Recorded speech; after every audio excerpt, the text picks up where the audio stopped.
I'm mad. I guess hopefully this works. My last live stream. Oh, together before I get on. I have to remember all of this stuff. Let me do a mic and audio check. I'm so mad. Okay, that's good. Right, microphone. Cool. All right. I'm so mad. I had a really good live stream. I feel like I delivered the information the way I wanted it to be delivered. I got in, I got out, and then I looked at it on the replay and I'm like, are you serious? The audio went out. So now I know when things start tripping, I have an audio and video check. So the last live stream that I saw, and I see the little internet thing trying to act funny, I really do think this is cyber. I do, because I don't understand how my mic and my camera works flawlessly. And then all of a sudden, when I jump on these apps, it starts disconnecting, trying to get back to the computer, the default mic and audio. So I'm not sure, but I don't personally feel like that is a mistake. I personally believe that there is some thought police definitely in the cyberspace, and they don't want mixed messaging getting out because they.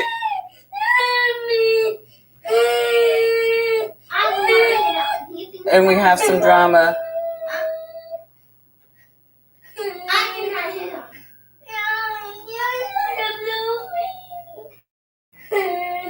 He wanted me to play with him, and I did, but then he didn't want to. He changed his mind. Okay, well, no hitting. Can you guys play nicely?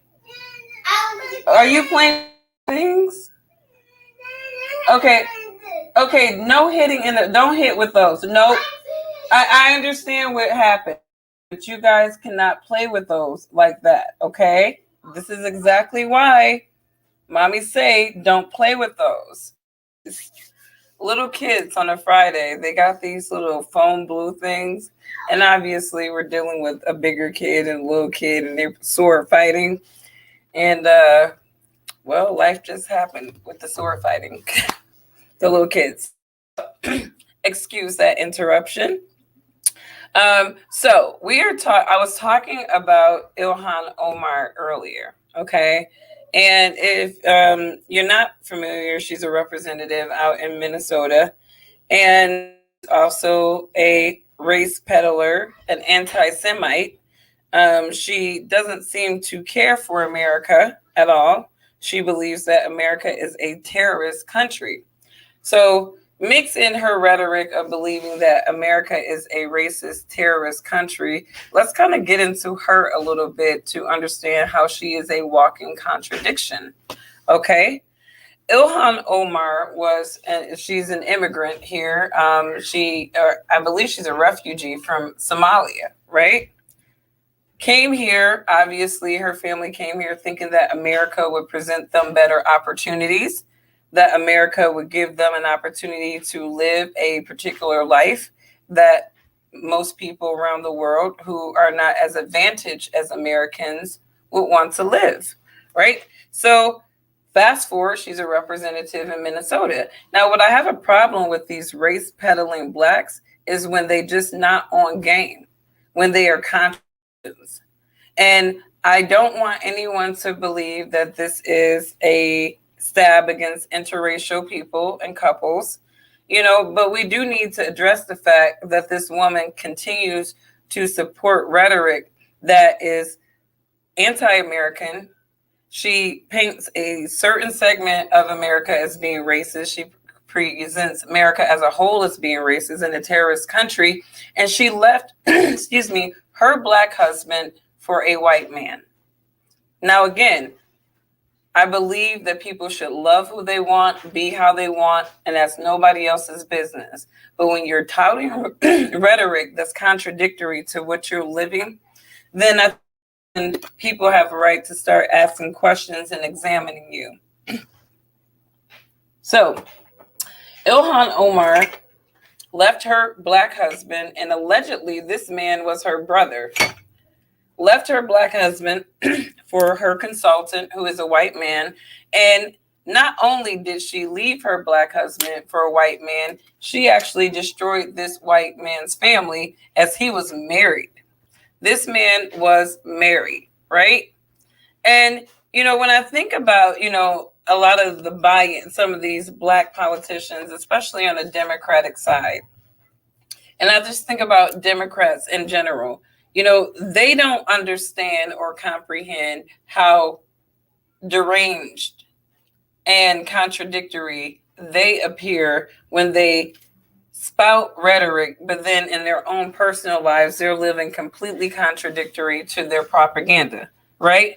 So Kamala Harris, another person, touting racism and supporting theories and ideas that marginalizes the black thinking. And she goes to bed at night with a white man. Somebody needs to stop and think about some of these black Democrats and why they are going to bed with their so-called oppressors. I mean, somewhere, this should not make sense to a lot of people. Now, obviously, Cory Booker, he gets a pass because, he obviously is with a woman of color, Rosario Dawson. But we got to think about this. Even Joy Reid, this woman is being paid by white people to tout rhetoric to black people about their mental disposition, about their experience in America. And people are embracing this is okay because we are addicted to talking about racism. And when you think about somebody who has an addiction to something and they do not want to cure their addiction, then you have to sort of think that this person, maybe you cannot help them, right? So I'm thinking like this. When I look at a lot of Democrats, and I go back and forth and I debate with a lot of Democratic-minded individuals. And I don't want these arguments to seem superficial, but I do think that psychologists and social psychologists should examine the insecurities of individuals and even those of people that we elect. These beta type insecurities, these beta type people, and how they are projecting their insecurities onto society. And I think when I look at a lot of these liberals, and I'm not trying to be funny, they even have painted a standard society that most of the people that follow their ideas and their rhetoric and their media can't live up to. You know what I mean? They have created this superficial bubble where superficial ideas and standards of beauty is all over this digital space, and most people do not live up to those standards of beauty. Most people do not live up to the standards, style, and finances that they try to tout everybody as wanting to be envious of. So a lot of people see this stuff continuously in their face, lifestyles, standards of beauty that maybe they are insecure that they do not meet. And these people, I can understand them being frustrated, but what do a lot of these people do? It's like they cleave on to the struggles of somebody else to deflect from their own insecurity. There's always somebody doing worse than you are. And I feel like white liberals embrace black liberal problems that they are passionate about and cleave on to because they're trying to deflect from their own issues, their own problems. So I didn't want to make this as long as the other one, but I did want to recap. You got Don Lemon with a white husband. You got Ilhan Omar, who divorced her black husband, possibly her brother, a white man. And these are the individuals that are being presented in front of black people to tout racism, racist rhetoric, and fear of whites. All the while they are going to bed, even Kamala Harris. So I am asking my black people to please wake up, alpha your mindset up. Start thinking critically about some of these things, some of these arguments that these beta type people, whether they're black or white, are touting to you. Beta people are insecure. Beta type people are insecure. And I'm going to start talking about these people a lot more, not just with relationship, but just in general social interaction, because these beta type people are running the country right now.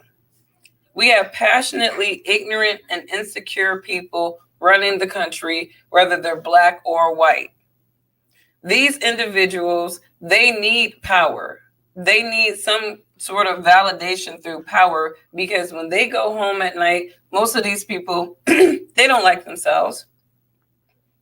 If they didn't have the power of politics, they would be people who are stuck in their insecurities, trying to figure out a way to mask over them with somebody else's issues. We know these types of people. You have that sympathy junkie friend who seems to always inherit everybody's problems, try to be there for everybody's problems, but can't seem to solve their own. That is what your modern Democrat, whether they're black or white, that is what they are. They are sympathy junkie people. Sympathy junkies. So black people need to wake up and realize the individuals that they're putting before us. And we need to just start assessing, what you're saying is really contradictory to the things that you're doing in your real life. So therefore, I cannot believe you. Thank you and have a good evening. Gotta go.